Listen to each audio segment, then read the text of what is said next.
찬송을 많이 불러서 그런 한 곡밖에 안 불렀는데 시간이 많이 갔네요. 우리가 지난번에 그 스데반의 설교를 생각을 했습니다. 근데 이제 한 3분의 1 정도 생각을 했는데 아브라함과 또 이삭과 야곱, 요셉, 특별히 아브라함과 요셉에 대해서 중점적으로 1절 이하에서부터 쭉 나온 말씀을 우리가 보면서 하나님의 주권적인 역사가 아브라함을 통해서 한 민족을 이루어가는 그러한 모습을 우리가 생각을 했습니다. 그러면서 계속해서 스데반이 그 이스라엘 역사를 계속해서 이야기하면서 결국 유대인들의 무엇을 지적하는가 하면 너희들이 죄인이라는 거예요. 결국은 왜 죄인이냐 그랬더니 하나님은 언약의 백성으로 너희를 축복하셨는데 너희들이 그 하나님의 언약을 깨닫고 깨트리고 하나님이 너희에게 주신 율법도 지키지 않는 그러한 백성이 되었다. 그리고 더 나아가서는 계속해서 선지자들이 하나님의 말씀을 너희들에게 전하여 주었는데 그 하나님의 말씀을 거부하고 그리고 마지막에 너희들에게 영원한 생명을 주기 위해 오신 메시아마저도 너희가 잡아 죽인 율법을 범한 그러한 사람들이다 하는 것을 이야기를 하고 있어요. 그러면서 너희가 죽인 그 예수가 하나님께서 다시 살리셔서 하나님의 보호자 우편에 함께 서 계신다 그렇게 이야기를 하니까 이 유대인들이 머리가 도은 거죠. 정신이 완전히 나가버렸죠. 그래서 스데반을 잡아서 돌로 쳐서 죽이는 최초의 순교자가 기독교 역사상 나타나는 그러한 모습을 우리에게 보여주고 있어요. 그것도 집사가 하나님 앞에 자신을 드리는 모습이죠. 그러니까 이런 모습을 보면 인간의 본성이 악하다. 그러니까 타락한 인간의 본성이죠. 하나님의 형상대로 지음받은 타락 이전의 인간의 본성은 하나님과 교제하고 하나님과 늘 함께 동행하는 삶을 살았는데 죄로 말미암아 타락한 인간의 본성은 이 죄성이 항상 있어서 그 마음이 본질적으로 악하다. 악한 성향, 악한 기질들이 있다 하는 것을 봐요. 그래서 아무리 좋은 이야기를 해줘도 좋은 말을 해줘도 그것을 잘 받아들이지 못하는 것이 악한 죄성을 가진 인간의 한 모습이다라고 말할 수 있어요. 그래서 설교를 들을 때 항상 두 부류의 사람들이 나타납니다. 한 부류의 사람들은 설교 말씀을 들을 때 하나님의 말씀을 들을 때 어찌할꼬 회개하는 심령을 가지고 하나님 앞에 나아가서 회개하고 하나님의 은총을 받는 심령들이 있어요. 그게 우리 사도행전 2장에서 쭉 나오는 베드로의 설교를 듣고 회개한 무리들이라고 볼 수 있어요. 하나님의 말씀을 들을 때 양심의 찔림을 받고 자신이 죄인인 것을 깨닫고 하나님 앞에 나아가서 회개하는 심령들이 있어요. 그런데 또 한 부류의 사람들은 하나님의 말씀을 들을 때 오히려 분노하는 심령들. 그것이 오늘 스데반의 설교를 들은 무리들의 반응이었다라고 말할 수 있어요. 이런 모습은 이 스데반의 설교를 들었던 많은 거기 이제 리더 대제사장이나 또 서기관과 바리새인이나 어떤 종교적인 사람들이 많이 있었겠죠. 왜냐하면 이 사람을 잡아가지고 지금 사내들인 공회에서 세워서 재판을 하고 있는 중이니까 거기는 사내들인 공회원을 리더하는 사람들이 대제사장 사두개인파 사람들이죠. 이 사두개인파 사람들 우리가 이미 이야기한 대로 현실적인 사람들이에요. 현실의 이익만을 위한 사람들이고 부활도 믿지 않는 사람들이죠. 그러니까 이런 사람들을 가리켜서 종교인들이다 그렇게 말할 수 있어요. 은혜는 없고 자신들의 어떤 기득권을 지키기 위해서 그냥 습관적으로 외식적으로 율법만 가지고 율법의 잣대로서 사람들을 판단하는 그러한 종교인들, 그런 종교인들을 가리켜서 오늘 뭐라고 표현하고 있는가 하면 마음과 귀를 할례받지 못한 사람들이다 그렇게 얘기해요. 51절 말씀에 보면 목이 곱고 마음과 귀에 할례를 받지 못한 사람들아 너희도 너희 조상들 같이 항상 성령을 거스리는도다. 그러니까 지금 여기서 스데반의 설교를 듣고 있는 대다수의 무리들이 목이 곱고 마음과 귀에 할례를 받지 못해서 자기 조상들이 율법을 범한 것처럼 똑같이 지금 범하고 있다라고 이야기를 하고 있다. 그런 말이죠. 이게 주로 종교인들의 모습을 우리에게 표현하고 있다. 그런 말이죠. 종교인들은 옛날이나 지금이나 똑같이 존재해요. 교회에 나오는 많은 사람들 가운데 종교인들이 있어요. 저들은 교회 생활을 오래 했지만 하나님의 은혜를 체험하지 못한 사람들이요. 마음과 귀의 할례를 받지 못해서, 다시 말하면 예수 그리스도의 보혈의 피로 씻음 받는 것을 체험하지 못했다 그런 말이에요. 머리로는 아는데 진정으로 자신의 심령 속에서 개인적으로 예수 그리스도의 보혈의 그 씻김을 받지 못해서 여전히 성령을 거스리는, 말씀을 거스리는 그러한 부류의 사람들이 그들의 죄악된 모습을 지적할 때 회개하지 않는다 그런 말이에요. 오히려 더 완악해서 그 말을 설교를 한 스데반을 돌로 죽이는 그러한 모습을 보여주고 있다 그런 말이죠. 그와 반면에 오늘 우리 17절 이하에서 쭉 나오는 말씀을 보면 하나님은 아주 신실하신 분이시다 하는 것을 우리에게 다시 한번 가르쳐줘요. 하나님이 왜 신실하시냐? 아브라함에게 약속하신 것을 그대로 지켜오셨다. 그 환경이 나쁜데도 불구하고 이스라엘 백성들이 애굽에서 내려가서 살았던 삶의 환경은 굉장히 나쁜 환경이에요. 좋은 환경이 아니에요. 종살이의 환경이에요. 그것도 400년 동안의 종살이를 했어요. 그런 나쁜 환경이다 말이에요. 그런데도 불구하고 아브라함에게 약속하셨던 내가 너에게 땅을 기업으로 주고 너의 후손이 하늘의 별과 같고 바닷가의 모래같이 많으리라 하는 이 두 가지의 약속을 그대로 실행하셨어요. 성취시키셨어요. 그래서 저들이 애굽에 내려가는 것도 하나님의 이런 섭리 속에 내려가게 되었고, 그 애굽에서 400년 동안 200만에서 300만이나 되는 엄청난 그 아브라함의 후손들이 생겨나게 되었어요. 그러니까 자신의 약속을 반드시 실행하시는 신실하신 하나님의 모습을 이스라엘 백성들에게 계속해서 보여주고 있다 그런 말이에요. 어려운 환경 때문에 잠시 이스라엘 백성들이 고난을 받기도 했지만 요셉을 알지 못하는 왕이 나타나서 이스라엘 백성들이 고난을 당하기도 했지만 하나님은 자기의 약속을 지키기 위해서 한 구원자를 보내는데 그게 모세다 그런 말이에요. 성경에서 모세라고 하는 이름이 굉장히 많이 나와요. 오늘 우리가 읽은 말씀도 거의 다 보면 모세라고 하는 이름이 얼마나 많이 나오는지 몰라요. 거의 모세의 스토리예요.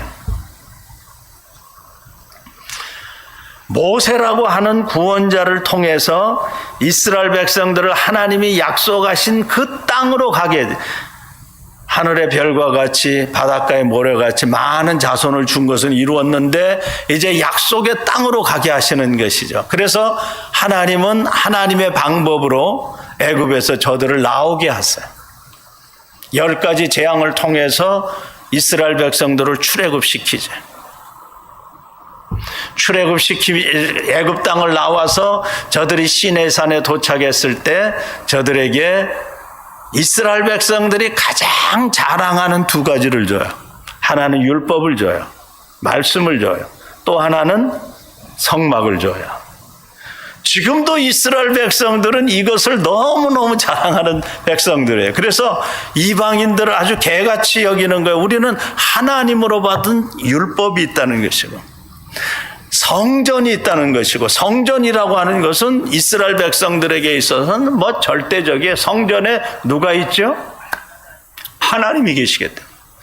하나님이 계신 그곳에 가서 하나님을 만나고 자신들의 죄를 용서받고 하나님의 은총을 다시 받아서 하나님과의 관계가 회복될 수 있는 것이 성전인데, 성전은 고정식 성전이라고 한다면 광야에서는 고정을 할 수 없기 때문에 하나님께서 성막을 주셨다고 오늘 이야기하고 있어요.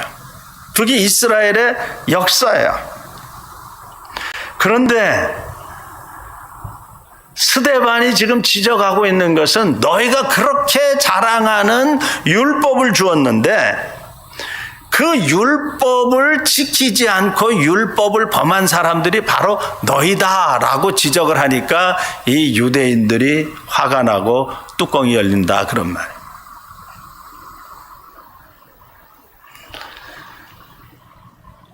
율법이라고 하는 것이 얼마나 이스라엘 백성들에게 귀한 것인지 몰라요. 저들은 그 율법을 적은 것을 옷술에도 달고 그냥 문선주에도 새겨놓고 달고 그러면서 그 율법을 항상 읽고 묵상하는 그런 백성들이죠. 그런데도 불구하고 실제적으로는 하나님의 율법을 지키지 않는 백성들이라고 그렇게 이야기를 하고 있다, 그런 말이에요. 율법을 지키지 않는 그 증거들을 지금 스데반이 계속해서 지금 이야기하고 있는 것 중에 처음에 나오는 것이 뭐냐면, 너희는 광야에서 금송아지를 만들어 놓고 그것이 하나님이다 라고 섬겼다는 것이죠. 십계명의 제1조항이 뭡니까? 나 외에 하나님 섬기지 말라는 거고, 하나님을 섬기는 어떤 형상이나 우상을 만들지 말라 그랬는데, 이스라엘 백성들이 그 39절 말씀에 보면 광야에서 금송아지를 하나 아론에게 졸라대서 금송아지를 하나 만들어 놓고 그들이 이야기하기를 이 금송아지가 우리를 애굽에서 인도해 냈다, 그렇게 얘기를 해요. 그러니까 모세는 율법의 대명사야. 그러니까 스데반이 이야기하는 거에 너희가 모세에게 복종하지 아니했다, 그렇게 얘기해요. 그 마음이 도리어 애굽으로 행했다. 하나님이 가장 싫어하시는 우상을 만들어 놓고 그것을 애굽에서 우리를 구원해낸 신이라 마치 하나님처럼 섬겼다라고 하는 예를 들어서 너희가 그렇게 자랑하는 율법을 너희가 지키지 않았다라고 이야기해요. 그러면서 계속 지금 이야기하고 있는 그 41~2절 말씀에도 보면 이스라엘이 우상을 섬겼던 그런 모습을 계속해서 이야기해. 몰록의 장막과 신레판의 별을 받들었으며, 그래서 하나님께서 너희를 바벨론으로 옮기셨다, 그렇게 얘기해요. 그러니까 나라가 완전히 북쪽 이스라엘이 주전 722년에 먼저 망하고 남쪽 유다도 주전 586년에 바벨론에 망해서 나라가 바벨론으로 포로로 잡혀가는 하나님이 바벨론으로 옮기는 그러한 징계를 받았다. 이게 이스라엘의 역사잖아요. 이스라엘 백성들은 이거 다 안다고요. 그러면서 너희의 조상들과 같이 너희도 우상을 섬겼던 그런 죄를 범했다라고 이야기해요. 그러면서 저들이 그렇게 자랑하는 또 하나 뭐라 그랬죠? 성전. 예. 지금도 이스라엘 백성들은 그 성전 때문에 아랍 사람들하고 지금 싸우고 있는 거잖아요. 어떻게 보면 그 예루살렘 성전을 누가 차지하느냐에 따라서 전쟁이 일어난다고 하는 얘기를 뭐 수도 없이 하고, 지금도 뭐 이스라엘 사람들은 뭐 제3의 성전을 짓는다 어쩐다 그러고 앉아 있잖아요.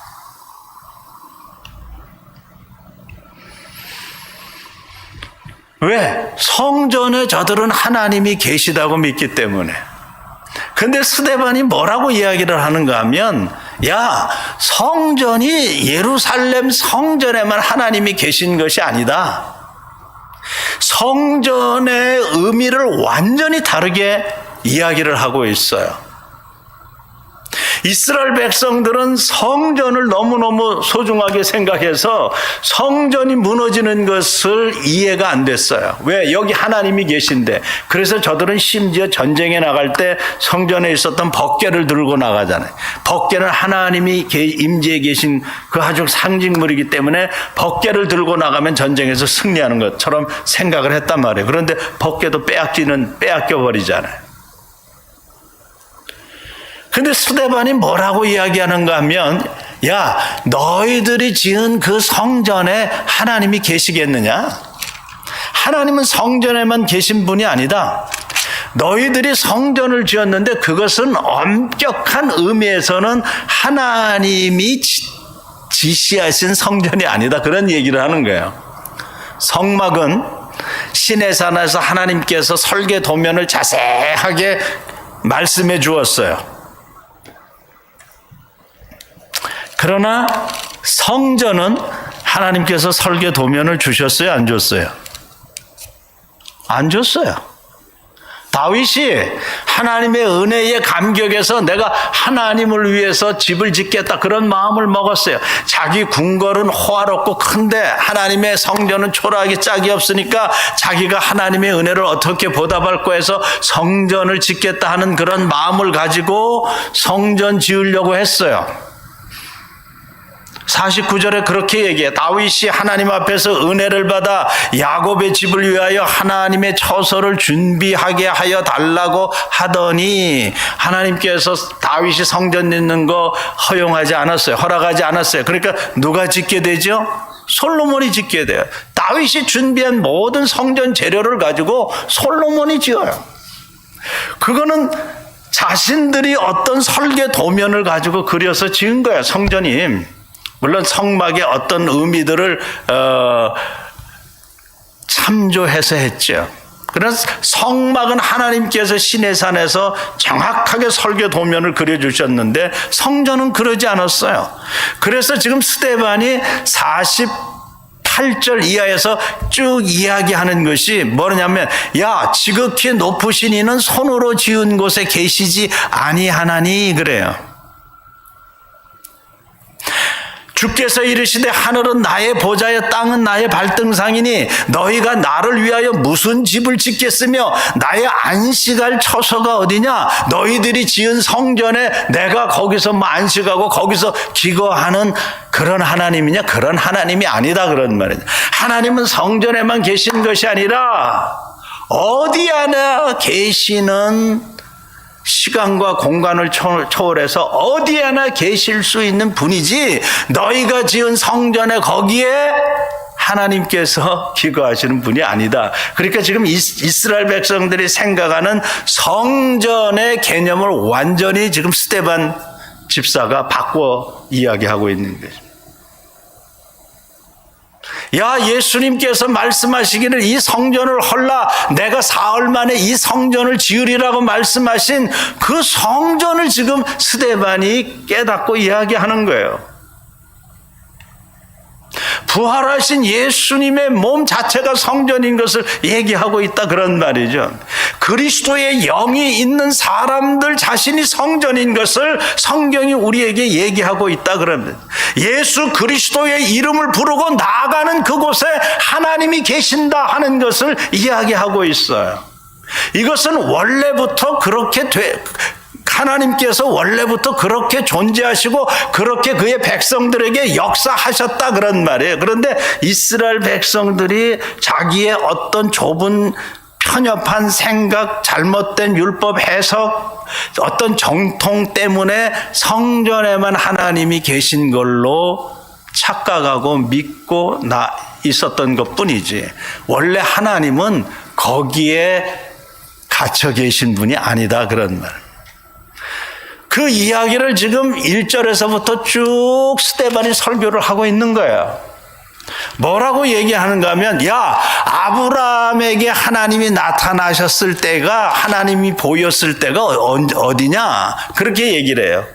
그렇게 2절에 보니까 스데반이 이르되 여러분이 부영들여 들어서서 우리 조상 아브라함이 하란에 있을 때에 갈대아 우르에 있을 때에 영광의 하나님이 그에게 보이셨다 그럽니다. 이스라엘 백성들이 생각하면 성전에 있어야 될 하나님이 저 이방 땅 메소포타미아 갈대아 우르에 나타나셨어요. 하나님은 어디에나 계시는 분이에요.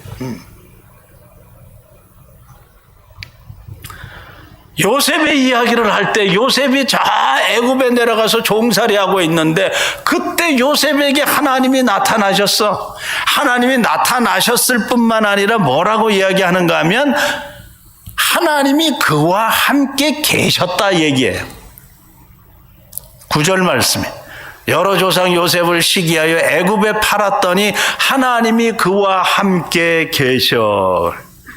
그와 함께 계셔. 이거 어디서 많이 우리가 듣고 보던 말씀 아니에요. 하나님의 장막에 사람과 함께 계셔. 그러니까 하나님이 요셉과 함께 계셔서 요셉이 애굽에 종살이하고 애굽에 감옥살이하지만 그의 삶이 형통하였더라라고 성경이 기록하고 있어요.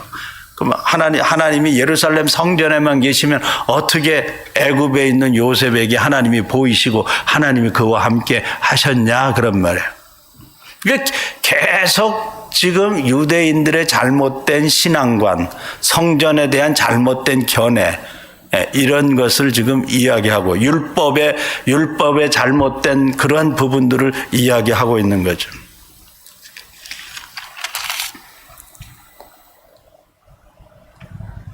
계속해서 이야기하는 거예요. 선지자들을 통해서 너희에게 보내준 그 선지자들의 말을 너희가 듣지 않고 그 마지막 선지자로 보낸 그 분이 예수 그리스도 너희가 기다렸던 메시아인데 그 메시아를 너희가 잡아 죽였다. 그렇게 얘기하는 거예요. 너희 조상들이 선지자들 중에 누구를 박해하지 아니하였느냐? 의인이 오시리라 예고한 자들을 그들이 죽였고 이제는 너희는 그 의인을 잡아준 자요 살인한 자가 되었다. 율법을 지켜야 될 사람들이 오히려 율법을 범할 뿐만 아니라 오히려 살인자가 되었고 그래서 한마디로 천사가 전한 율법을 받지 못했다라고 얘기합니다. 그런데 그 메시아가 누구냐? 그랬더니 너희가 잡아 죽인 예수다. 그런데 그 예수가 하나님 우편에서 영광스럽게 하나님과 함께 서 계신다. 그렇게 얘기를 해요. 말하되 보라 하늘이 열리고 인자가 하나님 우편에 서신 것을 보노라. 인자가 하나님 우편에 서신 것을 보노라. 여기 인자라고 하는 말은 메시아를 가리키는 또 다른 말이에요. 주로 예언서에서 인자라고 하는 말을 많이 나오는데 그 인자는 메시아를 가리키는 말인데 이 인자는 예수 그리스도를 가리키는 말이에요. 그러니까 메시아로서 예수 그리스도가 너희에게 오셨는데 너희의 눈이 가리고 너희의 귀가 가리고 너희의 마음이 가려서 그 예수를 너희가 알아보지 못하고 오히려 잡아 죽였다라고 얘기해요. 이스라엘 백성들, 유대인의 생각에 하나님과 예수를 동등된 분으로 지금 스데반이 설교하는 거예요. 하나님 우편에 함께 섰다고 하는 이 말은 하나님과 예수가 동등하다는 거예요. 하나님의 아들 된 예수가 하나님과 동등한 분이시다, 그런 말이에요. 그러니까 유대인들이 완전히 돌아버린 것이. 그래서 스데반을 죽이는 엄청난 사건을, 죄악을 벌리는 것이죠. 그런데 이 똑같은 설교를 베드로도 했어요. 스데반은 구약의 히스토리를 쭉 열거해가면서 예수가 너희의 메시아요 그리스도다라고 이야기한 것뿐이고, 베드로가 설교한 내용이 없지만 그 핵심적인 이야기를 우리에게 전하고 있는데, 그 뭐냐, 예수를 믿어야 구원받고, 예수가 너희의 메시아고, 예수가 너희의 죄를 위하여 십자가에 죽었다 부활하셨다. 그거 베드로 똑같이 전했어요. 그런데 한 무리의 사람은 회개하고 3,000명, 5,000명이 예수 믿고 돌아오고, 스데반의 설교를 듣는 무리들은 이를 갈았다 그랬어요. 거기 보면 얼마나 저들이 속에서 분노했는가 하면 이를 갈고 큰 소리를 지르고 귀를 막았다 그랬어요. 네. 귀를 막고, 그리고 스데반에게 달려들어 그를 성 밖에 내치고 그랬어요. 근데 그들도 마음이 찔리긴 찔렸어요. 54절에 보면 그들이 이 말을 듣고 마음에 찔려 그랬어요. 근데 마음에 찔렸는데 회개하지 않고 그를 향하여 이를 갈거늘 그랬어요. 이게 악한 죄성의 모습이다, 그런 말이에요. 왜? 마음과 귀가 할례받지 못했기 때문이다. 예수 그리스도의 십자가의 피로 씻음받지를 못했다, 그런 말이에요. 그 마음이 예수 그리스도의 보혈로 씻음을 받고, 귀가 씻음을 받고, 눈이 씻음을 받았다고 한다면, 선지자가 이야기하는 말을 들을 때, 성령의 충만한 성도가 이야기하는 말을 들을 때, 저들이 눈이 열리고 귀가 열리고 마음이 열려서 그 예수 그리스도를 자기의 왕으로 고백할 텐데, 영접하는 자고 그 이름을 믿는 자들, 우리 새벽기도에 지금 요한복음을 하는데, 오늘 제가 그 말을 쭉 생각하면서 보면서 그 영접이라고 하는 헬라 말을 쭉 보면서 그게 왕으로 내가 모신다, 그런 말. 영접이라고 하는 것이 그분을 내가 왕으로 모신다는 거예요. 그러니까 눈이 열리고 귀가 열리고 마음이 열리면 그 메시아를 나의 왕으로 모시고 그 주님과 더불어 정말 풍성한 삶, 아름다운 삶을 살 수 있을 텐데, 그 길을 향해서 나아갈 텐데, 이게 마음도 안 열리고 마음이 안 열리는 게 아니고 마음이 완악하죠. 목이 곧었다 하는 것은 마음이 악하단 말이에요. 그러니까 본성이, 죄성이 있어서 본성이 원래 악한데 성령의 씻음이 없기 때문에, 말씀으로 씻는 그 씻음이 없기 때문에 그냥 완악한 마음 그대로 갖고 있어요. 그 본성 그대로. 그거를 하나님의 말씀으로, 십자가의 보혈로, 성령의 은혜로 자꾸 씻어서 주님의 마음을 닮아가야 되는데, 아무리 말씀을 들어도 마음이 완악해서 그냥 무감각하다, 그런 말이죠.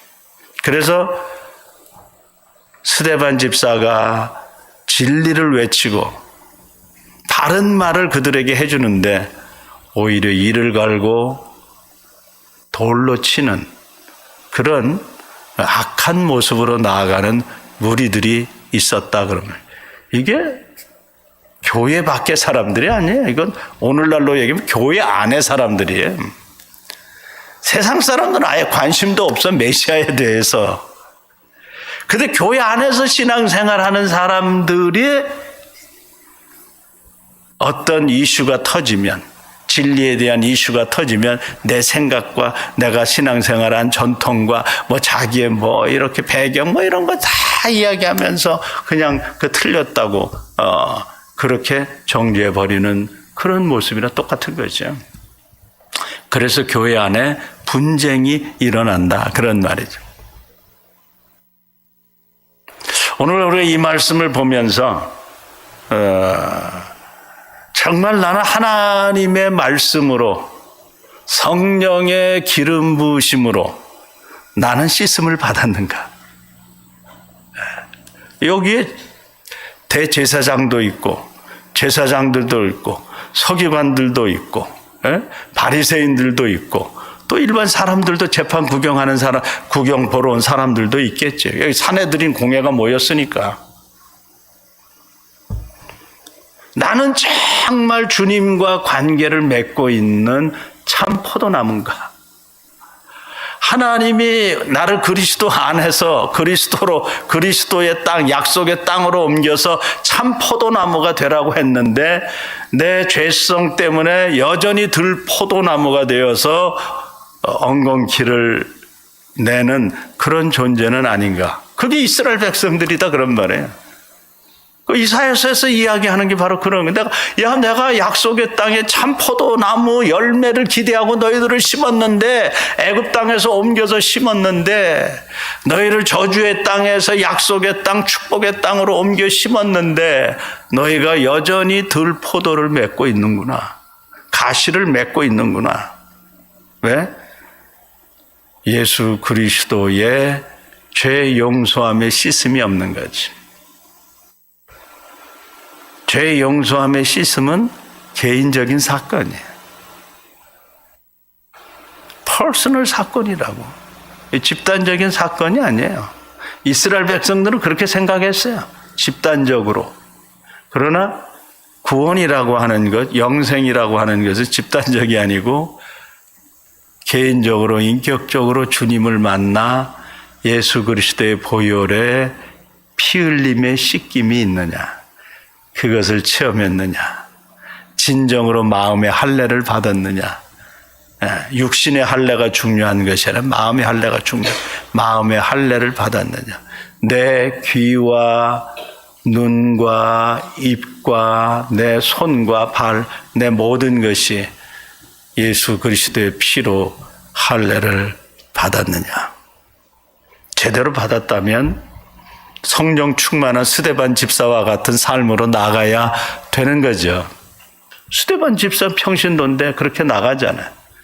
얼마나 성령의 권능이 충만했으면 민간의 사람들에게 기사와 이적을 베풀 정도로 말씀이 충만. 이 스데반은 기사와 이적을 나타냈지만 말씀이 얼마나 충만한 사람인지 몰라요. 지금 사도행전 6장 8절에서부터 스데반이 쭉 이야기하는 그런 모습, 설교하는 모습을 보면 얼마나 논리적이고 구약 성경을 얼마나 지금 꿰뚫고 있는지 몰라요. 왜? 성령이 지혜를 주시고 깨닫게 하시니까 그렇게 가는 거죠. 그러니까 말씀이 충만하게 나타나는 그러한 모습을 오늘 우리에게 보여주고 있다. 그런 말. 신앙생활 하면서 폼만 잡지 말고 내가 무슨 직분이 목사다, 장로다, 권사다 그런 폼 잡지 말고 정말 주님과의 관계 속에서 내가 살아있는 관계로 주님을 섬기고 있느냐. 그게 중요하다. 그런 인생이 되고 그런 사람이 될 때 다른 사람들에게 영향력을 미치고 구원의 역사를 감당할 수 있지. 폼 잡아서 구원의 역사를 감당하겠어요? 자기 자신도 구원을 받았는지 안 받았는지 불분명할 때가 있는.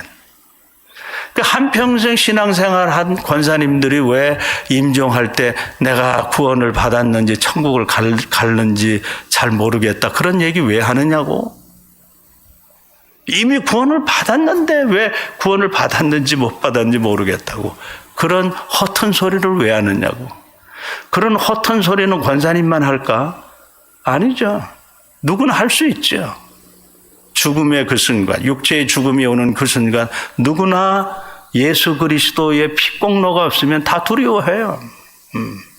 어떤 사람이든지 장사가 없지 죽음 앞에서 다 두려워하지.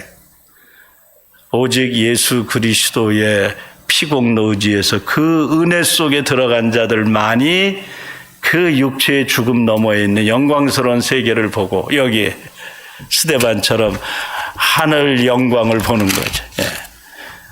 예수 그리스도가 하나님과 함께 서 있는 그 영광스러운 모습을 볼 수 있는 사람만이 담대하게 기쁨으로 죽음을 맞이할 수 있는 것이지, 그거 없는데 기쁨으로 죽음을 맞이할 수 있겠어요?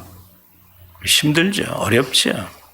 다 두려워하는데 죽음 앞에서 두려워하지 않는 사람이 어디 있어요?